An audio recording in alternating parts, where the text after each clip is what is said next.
many of us ever know what it is to become the perfect version of ourselves. This is Decoding Superhuman with your host, Boomer Anderson. Superhumans, Boomer Anderson. I'm back. It's spring in Amsterdam. The sun is shining. I'm so happy. Today we're going to be talking about productivity. It's another episode of the Decoding Superhuman podcast, and if our idea here is to upgrade your performance through a complex systems approach, one of the results of those upgrades is increased productivity. And so my guest today is Tommy Baker. Tommy Baker helps dreamers, visionaries, and entrepreneurs bring those dreams to life. He helps them create a life that they can't wait to wake up for. And he's the author of Unresolution, The 1% Rule, and his latest book, The Leap of Your Life. Tommy believes that living up to our potential is what we're here for. You can see why we may get along. Through his writing, coaching, and podcasts, Tommy has helped thousands of people take their next bold step and never look back. He's been featured in Entrepreneur, Influencive, Thought Catalog, and so many more publications. You can check out his website at resistacademy.com. So what did Tommy and I get into on this podcast? Well, of course, we talked about his new book, The Leap of Your Life, but I really challenged him on his background. You know, a couple of years ago, Tommy, much like myself, he did the Horace Greeley Moved West Young Man and Grow With Your Country, whereas I went to Europe. But we talked about really his thought process as he went through that decision himself, because that decision, that leap, is not an easy one for anyone. We get a lot of people here listening who may actually be contemplating that leap, and Tommy goes through some actionable steps where you can think through that leap in a logical way. We talk about the integration experience and how you can take a 5-year vision and PV it, using a finance term, to day one, and really start to motivate yourself to get out of bed every day. Because I know, and I'm sure all the high performers listening to this know, that getting out of bed every day and showing up at your best is sometimes a challenge. You can check out the show notes for this one at decodingsuperhuman.com/Tommy, but enjoy my episode with Tommy Baker.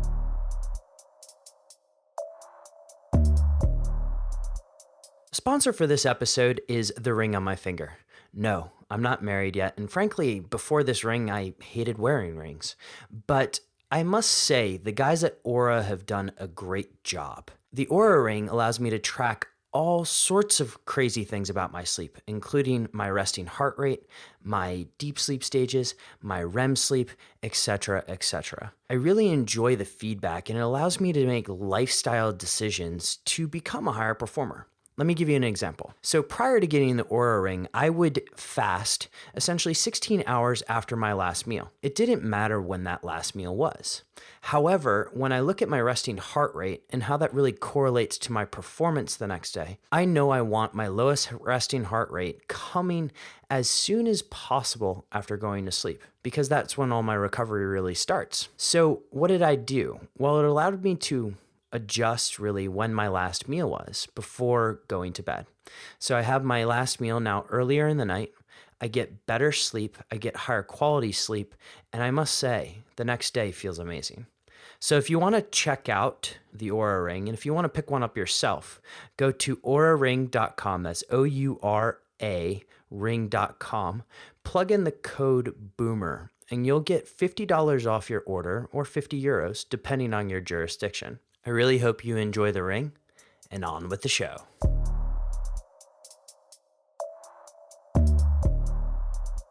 Tommy, welcome to the show. Boomer, thank you so much for having me. Love what you're doing here, and really excited to be here today. So let's kick things off with a little bit of a Horace Greeley moment for you, and when you went west, young man, to grow with the country.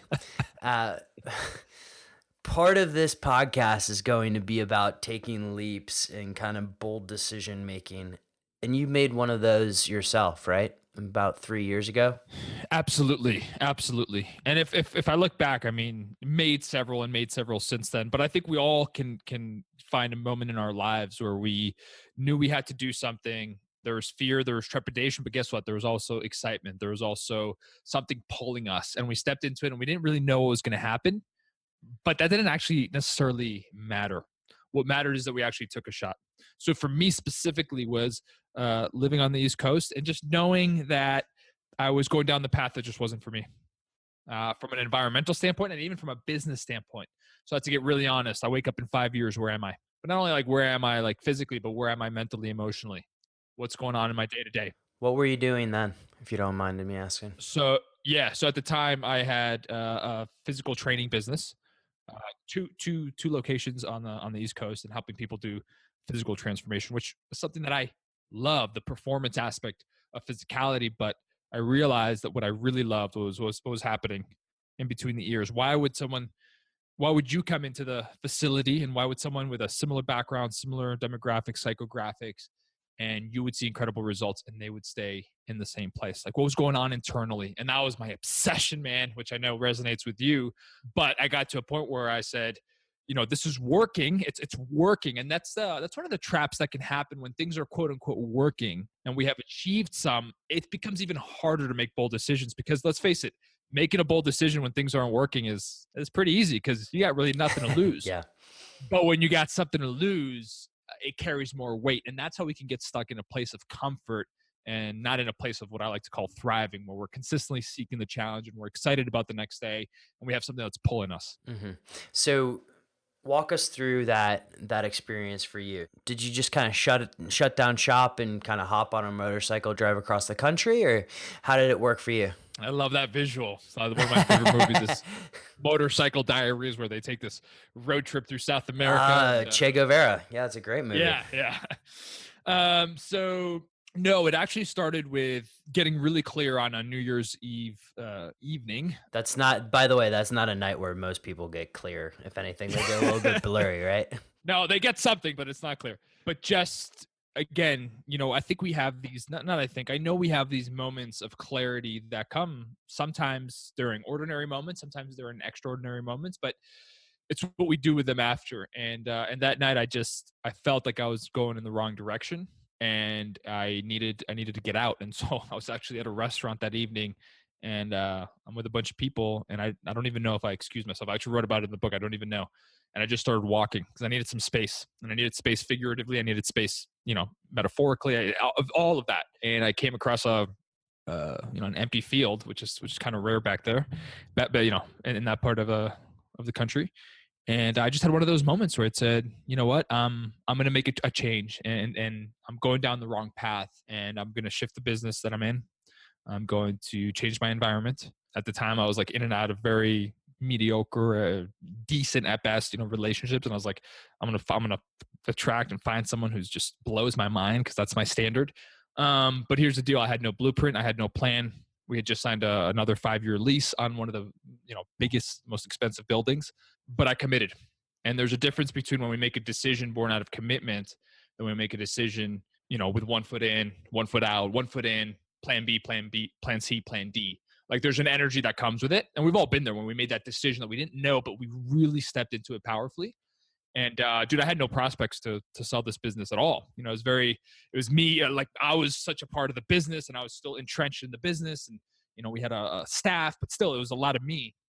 And after that declaration, within 2 weeks, got a phone call and said, hey, we're interested in your business. We're looking to buy a gym.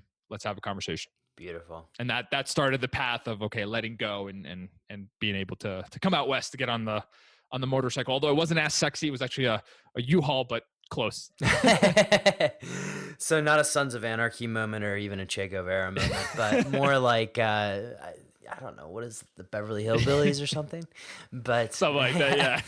But okay, so you've made it out, and you're in Scottsdale, Arizona. Was that the first place you stopped, or did you go somewhere else before? No, but basically, straight shot 4 days, and yeah, straight to Scottsdale. Okay, so you've made this big leap. Now, for somebody, you mentioned some keywords here that I want to play with, but also for somebody, there's a lot of people listening right now who are in this situation where they're either, I don't always love the word potential, but they feel like they're not living up to their potential, or they're stuck in a situation where they know that they don't want to be there, and they're going to this job day to day, day in, day out. They're working for an organization they don't love.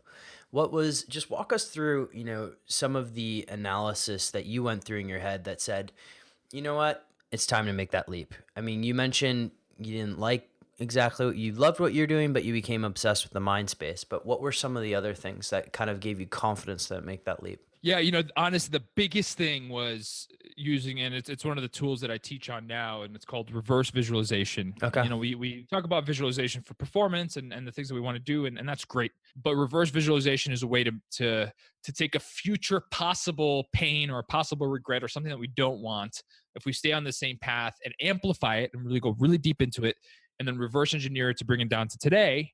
And then that makes the decision of that we have to make today much easier. So for me, I literally looked down 5 years down the line. And listen, I had my vision at the time was to create 20 gyms, 20 locations, and committed to that. Was that possible to create? Absolutely. But I asked myself, in that state, how fulfilled am I? And dude, I'm not talking like I was in the on my knees moment, like despair, right? Because sometimes it takes crisis for people to get there. But I had experienced what a life of thriving is and a life of alignment is. And I've been on the other side too. I've been a life of survival and not thriving. And, they're two different worlds. So I didn't want to start letting myself off the hook and start going down that path. So it was as simple as, okay, I have this feeling today that I've had for the past 3, 4, 5 months. If I stay on this path for 5 years, and even if I accomplish the things that I'm looking to create, how do I wake up? How do I engage in relationships? What is my level of presence with the people around me? What is the level of presence and fulfillment internally with myself on a daily basis? What is the self-talk that's happening every single day? And I didn't like what I saw there, which meant that I had to make a change, which I had to make a new decision. So you went for a wholesale change there. That's pretty, that's pretty incredible. Yeah, and sometimes, sometimes it is wholesale changes, but sometimes, the quote unquote leap, and sometimes it's the small things that, again, they're going to still require the same ingredients. They're going to require courage, radical honesty, all of that stuff. Pushing past our comfort zone. So sometimes it's the small stuff, because I don't like to overwhelm people. Sometimes it is the small stuff that's going to allow you some space to breathe and some space to think. Because if you're overwhelmed, it's very hard to think beyond your current circumstances. Mm-hmm.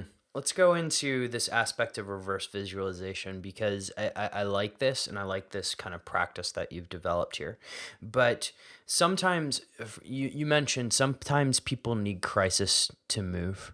How do you encourage people who are not at crisis moment that you may see, like there's could be clearly crisis in the future for them?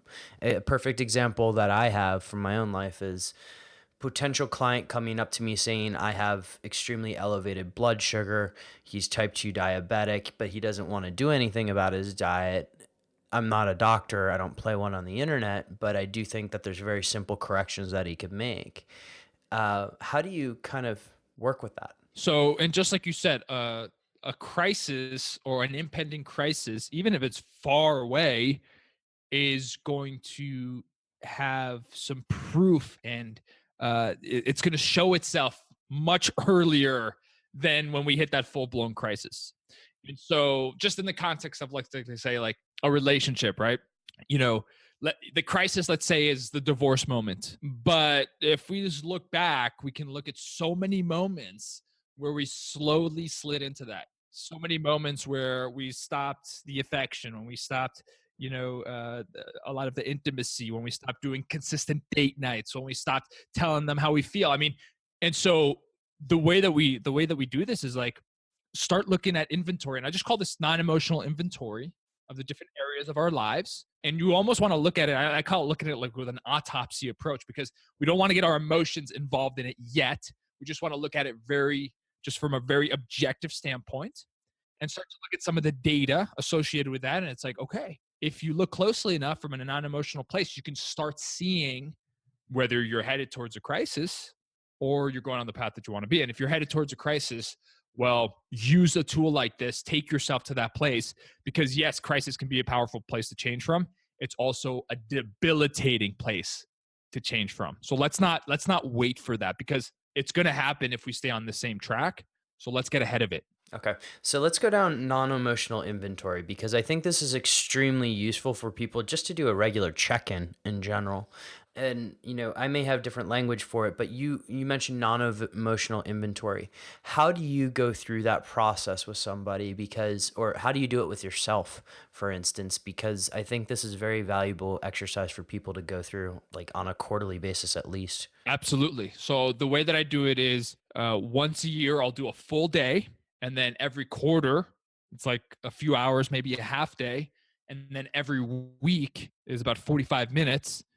And then if I'm really on my game, then every day I'll do like a 5 to 10 minute check. And what we want to do here is, again, our emotions cloud our clarity. When we have emotions, we create narratives out of those emotions to give those emotions meaning. And many times we find that those aren't true. And so we're operating off really false data, false stories, false narratives, but those are going to impact our behavior. So we have to, again, get it out on paper. And this is why, I think of my whiteboard in my office. I think of my journals. It's important to get it from out here, even just the process of getting it out of our swirling 65,000 thoughts a day or whatever it is, and getting it out on paper and just saying, hey, here's where I find myself physically. Here's where I find myself in my business, entrepreneur, or my career. Here's where I find myself with my spiritual connection. Here's where I find myself with my relationships. And I like to do just 2 or 3 bullet points on each, and find the data that's like the most non-emotional, that tells the true story of what's happening, right? And take a step back, and I look at each of them, and I say, okay, am I headed on the right path? Right? Is this what I want? What is this telling me? And that's when we can really start, because how often do we not do that? How often do we have these clouded narratives in our head, and we're making assumptions instead of actually looking at the real objective inventory of where we find ourselves? Okay, so I love this because I mean, you and I have talked in the past, but I love data. So what kind of data points are you kind of looking here?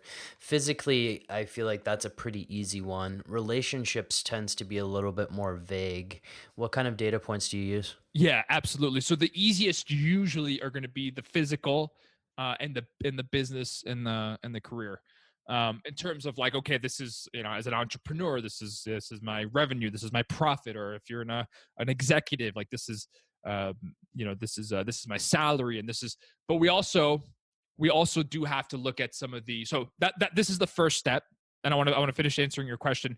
In relationships, have some type of metric. So how many experiences have you created in your relationship? How many date nights have you been on, in the past 90 How days? many times You have you know? had sex, right? Like Yeah. there's a good metric. Yeah. The more data points, the better, because that data is going to tell a story. And then in your spiritual connection, whatever you define that, for me, that's okay. How many flow tank sessions did I do this month or this quarter? How consistent was I with my daily meditation? What spiritual text or retreat or experience or something that pushed me past my comfort zone did I engage in? Right. And so that's the non-emotional. Now, for some of these, it's important to, like, let's say for the career one, we look at the career one, we say, okay, this is my salary, this is how long I've been there, these are the growth opportunities. But once we've done the non-emotional, it's also important to ask, okay, we start with non-emotional, then we have clarity, we can get into the feelings, like, okay, how fulfilled am I with that on a daily basis? How am I being challenged in a purposeful and meaningful way with my work? A lot of the reasons why we get stuck in what I call the land of comfort is that there's no challenge anymore. We're kind of going through the motions. We've built this security system, but we've built some safety, but there's nothing on the horizon that's challenging us. So start with non-emotional inventory, get as many data points that are relevant, right? And then go down the list again, now with the lens of, okay, how do I feel about this? hmm And so you're constantly journaling through this, and I love the practice of journaling myself. For you, is there any significance on paper versus, let's say, doing it in Evernote? Big change. Absolutely. Okay, okay. Talk about this because, like, for me, I kind of go back and forth between the two, just because I like the idea of Evernote, right, and just being able to keep my brain somewhere, but I see value in paper. Talk to me about how you experience that. Absolutely. And again, this is going to be more from my life experience and what others have experienced, but I know that there's some great research on this. There is just something, there's an undeniable power to putting pen to paper, getting the thoughts out, getting clear, and doing it from a manual component where there's no screen stimulus, there's no barrier, you're actually feeling it. And just that sensation of going through it, it's like there's a release that to me is hard to replicate digitally. Now I write in 2000, and this last year I wrote over almost 700,000 words, digitally. So I read a lot digitally, but nothing can compare to that clarity, at least early on. Sometimes if we do this, I would say, hey, start with a journal. And then if you want to have a living digital document on it, transfer it over in some capacity, maybe even take a picture. But there's just so much power in putting pen to paper. There's a great tool called Morning Pages, which is a creative release in the morning where you write 3 pages of just whatever comes out. But there's a reason it's done on paper. And for me, journaling is something I didn't really start to take really seriously until about 18 months ago. Of course, I had done it for about 7 years, but I took it really seriously. And so now I do journaling for clarity, to release emotions. Now I do journaling to see where I am. Now I do journaling to deconstruct peak experiences. So when you have an amazing experience, like I had a hike in Arizona here and I just had a powerful experience. I was in a flow state. How did I make that happen? Or we had a great conversation. What were some of the ingredients to make that happen? Because when we do that, we start, our brain will recognize those patterns in the future and we can recreate those peak experiences. And so these are just some of the tools that journaling invites. But like with any practice, your level of intention and your level of presence is going to dictate how deep and how fulfilled and the results that you get from it. Do you find it takes away at all from your creative writing process? This is probably more of an aside just for me, but selfishly, I want to know the answer to the question, because like journaling takes time, journaling takes thought. Does it take away from your creative writing process at all? I believe it enhances. Yeah, 100%. Because like after I've done that journaling, I feel like I've shed some skin, whatever that is. Sometimes that's great stuff. Sometimes that's random stuff. But then when I step onto the real work, which for me as a writer, because I write every day, then I feel much more in tune and much more connected with what I'm doing.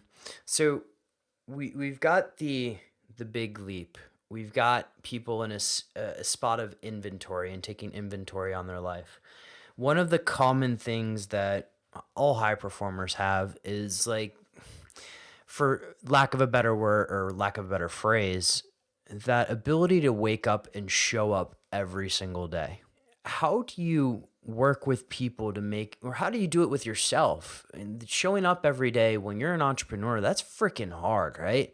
You've got a lot of people telling you no, or a lot of people saying, come back to me in the future. How do you do that? It comes from knowing what you're fighting for, knowing what the mission is, knowing what the deeper meaning and purpose. And I know purpose is a word that's thrown around so much, but anything done with purpose is something that we don't have to be motivated for. We don't have to feel like doing it, because we're committed to it and we have a bigger reason.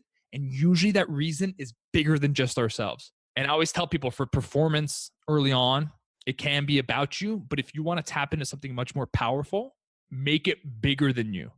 Because the way that we show up for other people when there's other people on the line, and we've also done the internal work, completely changes. And so, people ask me all the time, how are you so consistent? How are you so disciplined? Actually, I wrote 5 books in 3 years. I threw 2 of them away because they were total crap.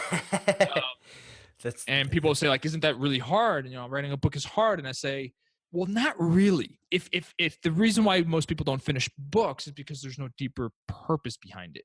Performance, when it's tied to something that's deeper, is exponential. Anybody can create incremental performance, right? Without something that's really meaningful. But when you have something that's more meaningful, that's when the exponential results. That's when you step into it every single day. Because if you don't do it, a part of yourself misses out. And not just you miss out, but the people around you miss out, the people that you're serving, people in your life, they miss out too. How do you recommend somebody discover this? Because this isn't easy, right? It's it's one of those things that frankly, sometimes like I have to reconnect with it, but I think we all do. But how did you go about discovering it? How do you work with people to do that?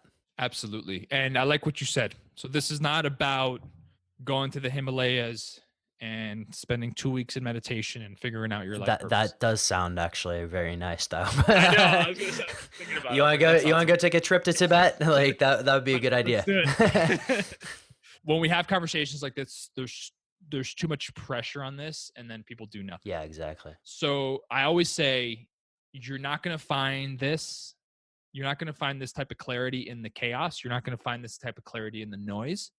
I literally start out with people. If people tell me like they don't know, I say, okay, for the next 3 to 6 months, you're going to give me 10 minutes of undistracted, uninterrupted space where you can take your mind to places and just open up your imagination, the possibility, and see what starts to come through. And then you're going to journal some of the themes that come up time and time again. And we notice the patterns and the themes and all of that stuff come time and time. And you basically answered it because you said, it's something that we tap into, all the time. And if you start doing it every day with this type of stuff, I believe consistency matters more than intensity. Because if you spend those 10 minutes every single day, the answers will really start to come up. You'll know what the next step is. And again, I'm not saying it has to be something monumental or transformative, because this type of conversation, guess what? It's an evolution. And the deeper that you start moving towards it, the more time that you spend with it, the more that it starts to open up, right? And so take the pressure off. I like to say, take the pressure off purpose, right? Choose to live purposefully with intention today, right? This conversation, we could do it. You and I could show up to this conversation in 2 different ways. We could show off purpose without intention, and we're going to get a very predictable result. We're going to miss everybody, and we're also going to miss the experience for both of us. Or we can show up with the way that we have, which is with intention and with purpose. And then we're going to get, not only we're going to get the result that we have, you and I are going to finish this and be like, we're going to feel that level of fulfillment. So everybody out there can do that today with the things that they're already doing, but create some space in your life. I know you're overwhelmed. I know you have so much going on. I know there never seems to be enough time. One day, if you continue on the same path, the time is going to be created for you in the sense of some type of crisis or some type of interruption where you have no option but to take a time out. Let's not wait for that. Let's start to create that space today. And I love the stuff that you talk about on the podcast. Flow tanks are fantastic. The meditations, all of the stuff, all of the tools the toolkits that you provide, they're going to give you some insights. Awesome. So can we get into the integration experience? Because and correct me, we can go somewhere else if this is not the right point in the conversation, but walk us through the integration experience, because I think this is very relevant to a lot of the people listening. Absolutely. So the integration experience was created after, for me personally, being involved in this space over the last decade, and going to a lot of places where it's like, hey, we're gonna extract your big vision, we're gonna extract your big why, and it's powerful peak emotional experiences. But then I would wake up, 2 weeks later, and You wake up it'd on be Monday and it's just not there. yeah, it's like a I've random been to a few of Tuesday. those events. Yeah, and it's Tuesday morning, it's raining, I didn't get a lot of sleep, and I have like, now I feel like worse because now I know that I had this inspiring moment, but I don't know what to do with it. And again, it started with self-preservation because I really wanted a way to reverse engineer that vision, because I do believe it's important to have a vision, right? But again, if the vision, and sometimes the vision is it seems so far out there on this mountaintop, and we're all the way over here, that it's like, how do I actually close that gap? And so we actually never actually get started, or we don't last, or we don't stay consistent enough to create the momentum to bring that to life. So the integration experience was designed to go from all the way from that vision to bring it all the way down to the simplest step that you and I can take today. And it has to be so simple that it almost becomes, Boomer, you weren't able to do that today. Come on, man. Like that's a little ridiculous, right? Now there's a whole framework in between that where we take the grand vision, what I call the North Star, which is that guiding compass, because we've got to have a compass that's going to guide us through the storms of life, through the uncertainty, and then reverse engineer that to the 1 year. Then we reverse engineer that to 90 days. I like to set all my targets to 90 days because I found you can create a year's worth of results if you compress the time frame to 90 days. We go to 90 days, and then 12 weeks and 90 days, and then we reverse engineer that to the day, all the way down to today. Because I wanted to take the figuring it out away from it, the how, because we're never going to know every step of the way. But if we can keep today's action steps simple enough that we move forward to it, what starts to happen? We create the clarity.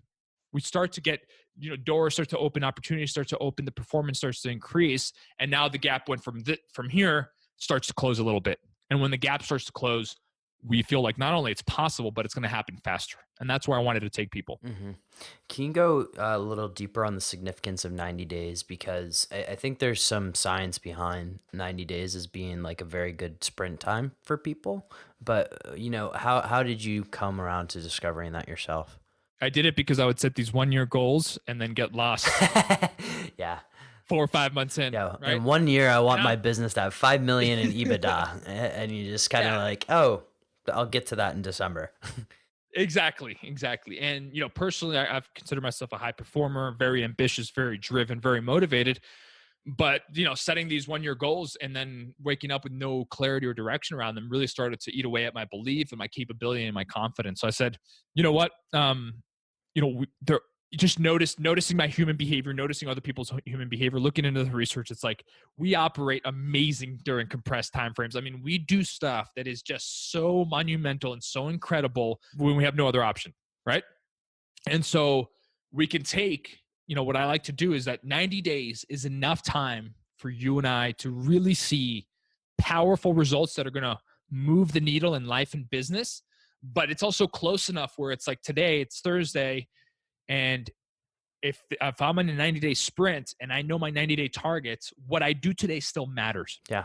And if I miss today, that's a pretty big deal. I'm not saying it's like it's game over, but it actually matters. So what does that do? We manufacture the urgency to bring all of this stuff to life, because in a world where we're so distracted and we have so many options and so many things that we could do, less is more. I like to say, and I took this from somebody else, mastery is the disciplined pursuit of less. So with the 90-day targets, it's like, okay, let's take all the potential options. Let's choose the most important one, the one that's going to be the linchpin to get us to the next level, right? And let's bring that down to right here. And in 90 targets, it's going to be specific. It's going to stretch us. When we set it, it should scare us. We should be thinking about how am I going to do that, but also be, practical enough where we have the confidence to bring it to life.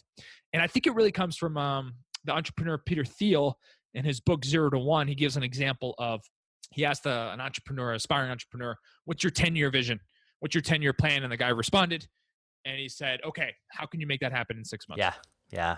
And so, that's a little extreme, but it's the same ethos of if we give ourselves a year, it's going to take a year, or we might not do anything. If we give ourselves 9 months, again, it's going to take 9 months. But if we compress it down, then we are focused, then we are diligent, and we execute on a daily basis. Mm-hmm. Yeah, Peter Thiel's great. And I ask that question of myself always because, you and I, we run businesses, right? And it's just sort of like, how do you get to your 10-year goal in 90 days or whatever it is? And it's crazy some of the answers you can come up with, and also how some of the decisions you have to make on a day-to-day basis fall away, right? Like Yes. A lot of these things just aren't that important. Gary Keller wrote Yes. a book on this called The One Thing, which is Oh, love it, dude. it's a great book. Okay, so speaking of that, because as we're kind of building we have our 90-day plan, we brought it PV'd back to day one. This is what we have to do. How do you weed out the many different opportunities that come up in this life? Because I can think of my own. There's 10,000 different opportunities. You only have time to do one. You have limited bandwidth. You have limited staff. How do you do it?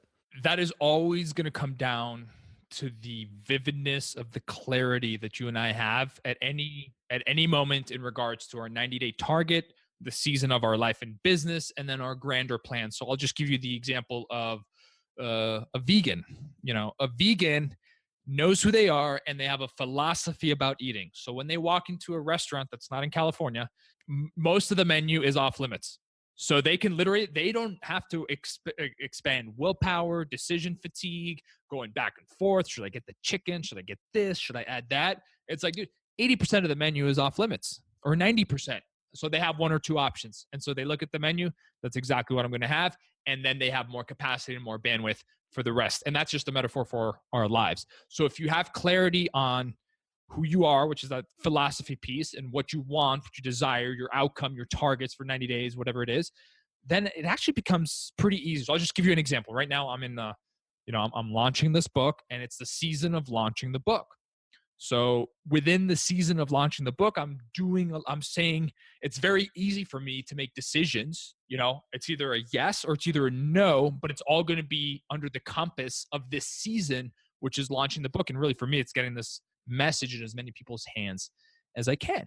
Now, next season, my business is going to have a different target. So things may change, but it's knowing what season you're in, getting really clear, and, being comfortable saying no, right? Because when we say no, we get more yeses that are in line with what we're doing in this moment. And I always say indecision is a dream killer. I talk to so many people, and these are even high performers, people who are doing great things, who live in a land of paralysis analysis, indecision, going back and forth. And I'm talking about small stuff and big stuff, like indecision around like travel plans or restaurants, or indecision around marketing strategies, or it goes the whole spectrum. But our minds don't really, the cognitive load of a decision, we don't know. Like if we're choosing between a restaurant or a marketing strategy, like it's going to be very similar. And so are we wasting our willpower on the things that don't matter? Mm-hmm. So aside from heuristics, how do you break the analysis paralysis? Because like for me, having a decision framework works really well. I'm sure you've worked with a lot of people that don't have that framework and maybe are sitting there on their spreadsheet and either, actually calculating IRR is a pretty easy one, but just how do you rip through that with somebody? Again, if we have clarity on where you're going, the decision becomes. This happens all the time. I'll give you examples of something I've dealt with recently. Someone who is in the trenches of their business all the time. They've been stuck at the same revenue for I don't know how many quarters, and they know they need to make a key hire. But guess what? Their paralysis analysis on for the last 6 months has been the hire, the finances. Should I do it? Should I not do it? And it's like, the reason that you're not where you need to be, the reason, and he's starting to, this particular person is starting to feel less fulfilled, less challenged, less excited. Why? Because they're not making the decision that they know that they have to make. And so we have clarity around their goal. Okay, this is my revenue goal. Okay, so the biggest linchpin for that revenue goal is getting him out of the trenches into the creative side of marketing and revenue producing activities. And that comes only with the hire. But again, this person was lost in paralysis analysis. And so sometimes it requires, a powerful outside perspective, because again, we can get lost in the emotions of the game. And that's why I say we all need perspective. And on the curve of performance and achievements and all of that stuff, as we go up that curve, we need more perspective, not less. Because why? Our blind spots are harder to see, but 10 times more costly. When you're at the bottom, your blind spots are obvious and they don't cost that much, besides your current circumstances. But when you're on the growing in your performance, those small blind spots, that could be millions of dollars. That could be incredible amounts of cost. And that's where outside perspective comes in. Someone be like, this is the decision that's in front of you. It's so obvious. And at that time, that's when we decide to heed their advice and make it. Mm-hmm. Let's talk about the book, because you've released this book, and there's a lot in it, and there's a lot of good stuff that we shared on the podcast today. But what would you want the audience to know about the book specifically? Yeah, the biggest thing is too often we put things off that we know we have to do today. And we can get consumed in the small decisions that really don't do anything at the expense of the stuff that really matters.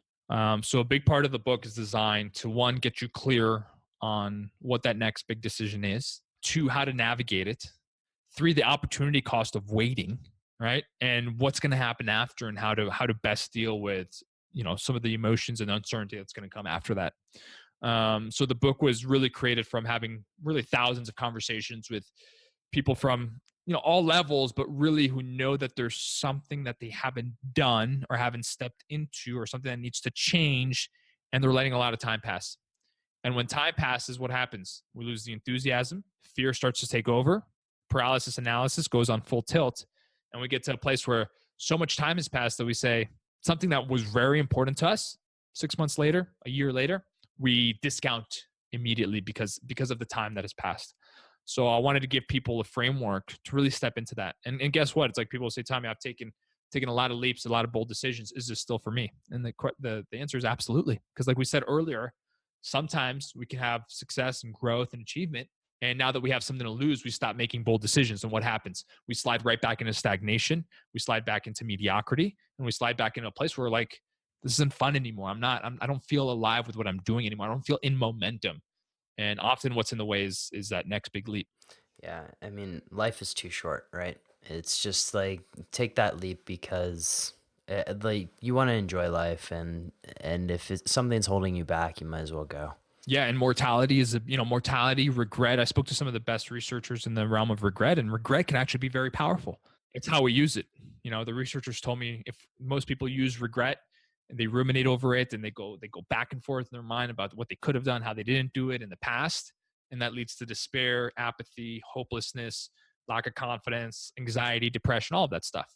But other people, they use past regret as leverage to make new decisions today that are going to lead to different outcomes. That was the question I was going to ask you. Like, how do you bottle that up? Because that could be an extremely powerful thing, right? Like, the past leverage of not talking to that girl when you were 16 years old probably made you go talk to the girl tomorrow, right? Yes, absolutely. It can, or it can become our identity and stop us cold.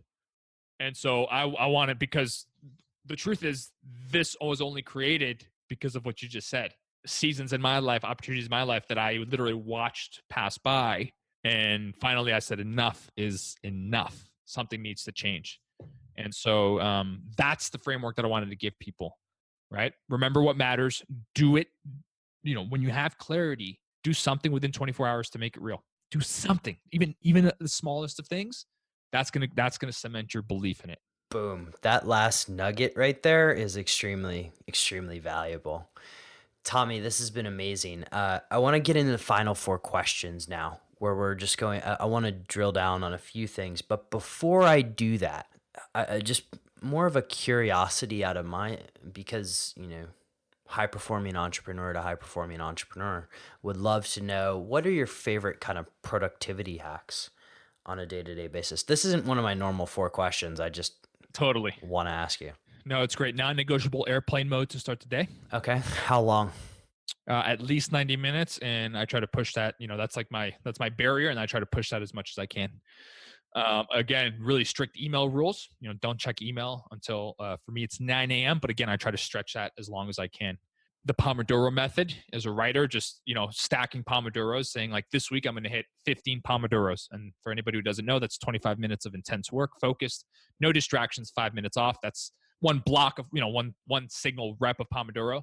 And so in a week I'll try to do I'll aim for 15 single reps on it.